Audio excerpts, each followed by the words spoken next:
اور امی بابا کی طرف دیکھا تو دونوں مسرت بھرے جذبات سے بولے، اور پیو بیٹی۔ لیکن زلیخا کے مسلسل انکار پر عمر کو بقیہ دودھ ختم کرنے کا حکم صادر ہوا۔ اس کے بعد امی بابا کو لے کر کمرے سے جاتے ہوئے بولی، بیٹی میں نے تمہاری ضرورت کا سارا سامان اس کونے میں رکھ دیا ہے۔ دونوں بزرگوں کو کمرے سے نکلتے ہی خاموشی چھا گئی۔ زلیخا شرم سے سر جھکائے کھڑی تھی تو عمر بولا، آپ تشریف رکھیں، اور خود وہ اپنی کتابوں کو اوپر نیچے کرنے لگا۔ پیچھے مڑ کر دیکھا تو وہ گود میں ہاتھ رکھے سر ضرورت سے زیادہ جھکائے بیٹھی تھی۔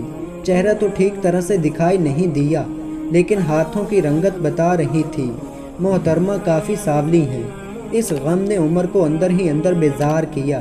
اس کا دل بوسا گیا کہ آخر امی بابا نے اس کا انتخاب کیوں کیا۔ میرا اور اس کا بھلا کیا جوڑ ہے؟ وہ خود ہی دل میں سوال و جواب کیے جا رہا تھا۔ عمر کا دل ٹوٹ چکا تھا۔ اس کو اپنے والدین سے ایسے انتخاب کی قطعاً امید نہ تھی۔